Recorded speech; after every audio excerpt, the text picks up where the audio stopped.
Hello my dear student, I hope कि आप सभी स्वस्थ होंगे, मस्त होंगे और अच्छे से स्टडी कर रहे होंगे। तो मेरे प्यारे दोस्तों, आज हम क्लास 12th के क्वेश्चन को सॉल्व करेंगे विस्तार से। और आप लोग मेरे प्यारे दोस्तों, अगर इसके पहले के लेक्चर को नहीं देखे हैं तो आप लोग पहले जाके देख लीजिएगा, ठीक है मेरे प्यारे दोस्तों। और आज की ये छठा लेक्चर है, ठीक है मेरे प्यारे दोस्तों। अगर इसके पहले के लेक्चर नहीं देखें 1 से 5 तक तो जाके पहले देख लीजिएगा, तब इसके बाद छठा लेक्चर को देखेगा, नहीं तो 20 से समझ में नहीं आएंगे, ठीक है। तो उसके बाद मेरे प्यारे दोस्तों, केमिस्ट्री की भी क्लास चल रहे हैं, तो आप लोग केमिस्ट्री की भी क्लास को डेली ज्वाइन कीजिएगा। और साथ में मेरे प्यारे दोस्तों, कुछ दिन और 1-2 दिन के अंदर में आप लोगों का यानी कि मैथ्स की भी क्लास शुरू हो जाएंगे, ठीक है मेरे प्यारे दोस्तों। तो आप लोग चैनल को सब्सक्राइब करके तब तक रखिएगा, ठीक है मेरे प्यारे दोस्तों। जल्दी आप लोगों की भी दौर आने वाले हैं मैथमेटिक्स की, ठीक है।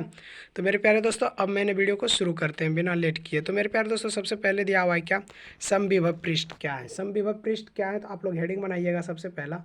समविभव पृष्ठ किसे कहते हैं, क्या बोलेंगे, समविभव पृष्ठ। यानी कि समविभव पृष्ठ क्या है, तो बोलेंगे समविभव पृष्ठ। समविभव पृष्ठ उस पृष्ठ को कहते हैं जिसके प्रत्येक बिंदु पर विभव एक समान होता है। यानी कि समविभव पृष्ठ उस पृष्ठ को बोलेंगे जिसके प्रत्येक विभव एक समान होता है, ठीक है मेरे प्यारे दोस्तों। तो आप लोग समविभव पृष्ठ समझ गए होंगे। तो फिर इसके बाद आप लोग ध्यान दीजिएगा मेरे प्यारे दोस्तों कि समविभव पृष्ठ क्या है, तो वो कंप्लीट हो गया। अब उसके बाद आते हैं समविभव पृष्ठ के गुण। समविभव पृष्ठ के गुण क्या होते हैं, तो आप लोग दूसरा हेडिंग बनाइएगा, समविभव पृष्ठ के गुण। क्या बनाइएगा आप लोग दूसरा हेडिंग, समविभव पृष्ठ और समविभव पृष्ठ के गुण। तो समविभव पृष्ठ का गुण, पहला गुण आप लोग दिखेगा, सबसे पहला गुण दिया हुआ है समविभव पृष्ठ का, तो आप लोग बना लीजिएगा सबसे पहला गुण। तो सबसे पहला गुण देखिए, बोलेंगे समविभव पृष्ठ उस पृष्ठ के प्रत्येक बिंदु पर विभव का मान समान होता है। यानी कि समविभव पृष्ठ के प्रत्येक बिंदु पर विभव का मान समान होते हैं। यानी कि कोई एक समविभव पृष्ठ लेते हैं, देखिए एक बिंदु लिए, इस पर समविभव पृष्ठ ऐसे ऐसे जा रहे हैं, ठीक है।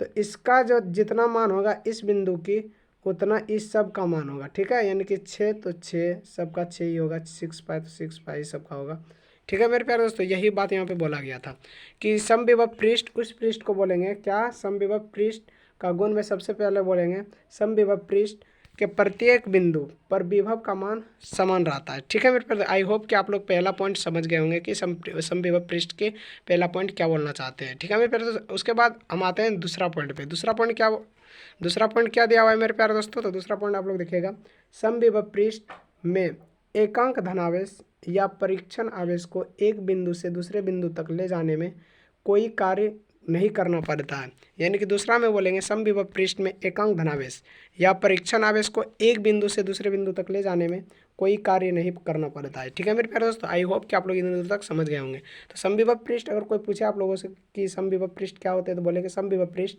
में एकांक धनावेश या परीक्षण आवेश को एक बिंदु से दूसरे बिंदु तक ले जाने में कोई कार्य नहीं करना पड़ता है, ठीक है। तो आई होप कि आप लोग भी समझ गए होंगे। यानी कि एक बिंदु से दूसरे बिंदु तक लाने में कोई उसमें जो कार्य होता है, वर्क नहीं करना पड़ता है, ठीक है मेरे प्यारे दोस्तों। आई होप कि आप लोग दूसरा पॉइंट भी समझ गए होंगे। तो अब आते हैं तीसरा पॉइंट पे। तीसरा पॉइंट क्या दिया हुआ है, तो तीसरा पॉइंट आप लोग बिल्कुल आसान तरीका से और समझ लीजिएगा। देखिए तीसरा पॉइंट दिया हुआ है कि विद्युत क्षेत्र रेखाएं समविभव पृष्ठ के विलंबवत होते हैं। यानी कि अगर विद्युत क्षेत्र अगर बोले कि विद्युत क्षेत्र रेखाएं समविभव पृष्ठ के तीसरा गुण है या कि विद्युत क्षेत्र रेखाएं समविभव पृष्ठ के हमेशा लंबवत होते हैं, यानी कि 90 डिग्री पे होते हैं। क्या विद्युत क्षेत्र रेखाएं, देखिए आप लोग ध्यान से देखिएगा। तो मेरे प्यारे दोस्तों, आप लोग समझ गए होंगे कि समविभव पृष्ठ क्या है। तो दो समविभव पृष्ठ पर एक दूसरों की कभी नहीं काट सकते, ठीक है मेरे प्यारे दोस्तों। उसके बाद आप लोग चौथा देखिएगा क्या है। चौथा देखिएगा मेरे प्यारे दोस्तों, बोलेंगे दो समविभव पृष्ठ एक दूसरों को कभी नहीं काट सकते हैं। यानी कि दो समविभव पृष्ठ का बात किया जाए तो बोलेंगे दो समविभव पृष्ठ एक दूसरों को कभी नहीं काट सकते हैं। तो आई होप कि आप लोग इतने दूर तक समझ गए होंगे। तो पाँचवा नंबर आप लोग ध्यान दीजिएगा कि पाँचवा यानी कि समविभव पृष्ठ की पाँचवा गुण क्या है, प्रॉपर्टीज ऑफ, यानी कि समविभव पृष्ठ की पाँचवा गुण क्या है। तो बोलेंगे पाँचवा गुण आप लोग यहाँ पाँचवा गुण आप लोग देखिएगा मेरे प्यारे दोस्तों। तो पाँचवा गुण यहाँ देखिएगा, किसी विद्युत चालक का पृष्ठ सदैव समविभव पृष्ठ होता है। यानी कि किसी विद्युत चालक का पृष्ठ सदैव समविभव पृष्ठ होता है, ठीक है। तो आप लोग पाँचवा गुण भी समझ गए होंगे। तो आप लोग नोट्स के साथ साथ में इस सब गुण लिखते जाइएगा, ठीक है, कि समविभव पृष्ठ क्या होते हैं, इसके गुण क्या हैं, ठीक है मेरे प्यारे दोस्तों। अब इसके बाद पाँचवा गुण आप लोग देखिएगा, बिल्कुल इजी तरीका से आप लोग देखते रहिएगा। तो बोलेंगे समविभव पृष्ठ के अनुदिश विद्युत क्षेत्र की तीव्रता शून्य होते हैं।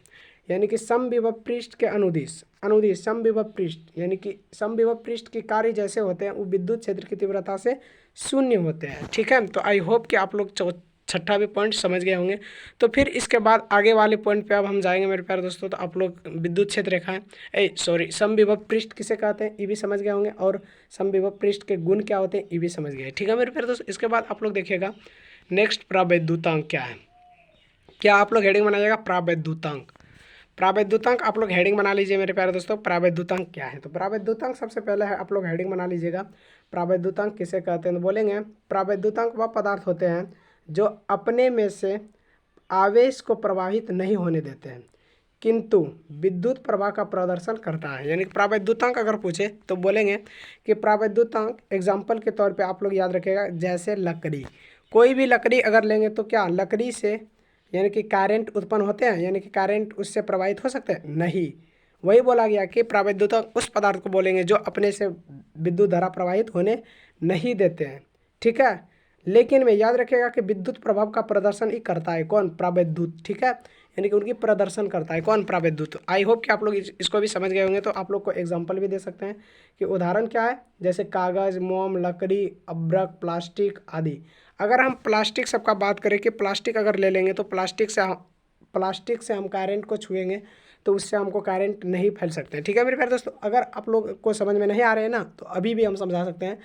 एक यानी कि आप लोग तार लीजिएगा, तार में जो कवर लगा हुआ रहता है उन कवर को छुइएगा, आप लोग को करंट नहीं लगेगा। ठीक है, लेकिन वही कवर को उखाड़ देंगे ना, कवर उखाड़ने के बाद जैसे एल्युमिनियम की तार अगर होंगे तो उनको छूने के बाद करंट मारेगा। किसी भी प्रकार के तार, एल्युमिनियम की या तो किसी भी प्रकार के तार रहे तो छूने के बाद, लंगा करने के बाद करंट लग जाएंगे। ठीक है, तो अब उसके बाद प्रावैद्युतांक के यानी प्रकार के बारे में अब आएंगे कि प्रावैद्युतांक के प्रकार क्या है। तो प्रावैद्युतांक के प्रकार क्या है मेरे प्यारे दोस्तों, तो आई होप कि आप लोग आगे की क्वेश्चन को समझ गए हैं। और इसके बाद आप लोग यहाँ ध्यान दीजिएगा कि प्रावैद्युतांक के प्रकार क्या है। किसका हेडिंग बनाइएगा, प्रावैद्युतांक के प्रकार का, प्रावैद्युतांक की प्रकार। तो प्रावैद्युतांक का प्रकार था सबसे पहला, तो आप लोग यहाँ यानी कि प्रावैद्युतांक का पहला प्रकार है ध्रुवीय प्रावैद्युतांक। ठीक है, तो प्रावैद्युतांक का यानी कि पहला प्रकार था ध्रुवीय प्रावैद्युतांक। तो बोलेंगे ध्रुवीय प्रावैद्युतांक क्या है, तो बोलेंगे ध्रुवीय प्रावैद्युत के पदार्थ होते हैं जिनके अणुओं के धनावेश केंद्र और ऋणावेश के केंद्र संपाती नहीं होते हैं। यानी कि अगर ध्रुवीय प्रावैद्युत के बात किया जाए तो बोलेंगे ध्रुवीय प्रावैद्युत वे पदार्थ होते हैं जिनके अणुओं के धनावेश के केंद्र और ऋणावेश के केंद्र संपाती नहीं होते हैं। एग्जाम्पल के तौर पे जैसे जल, हाइड्रोक्लोरिक आदि। ठीक है मेरे प्यारे दोस्तों, आई होप कि आप लोग इतने दूर तक समझ गए होंगे कि ध्रुवीय प्रावैद्युतांक क्या होते हैं। तो ध्रुवीय प्रावैद्युतांक में आप लोग भी टेंशन नहीं लीजिएगा कि ध्रुवीय प्रावैद्युतांक क्या होते हैं। तो बोलेंगे ध्रुवीय प्रावैद्युतांक वे पदार्थ होते हैं जिनके अणुओं के धनावेश के केंद्र और ऋणावेश के केंद्र के संपाती नहीं होते हैं।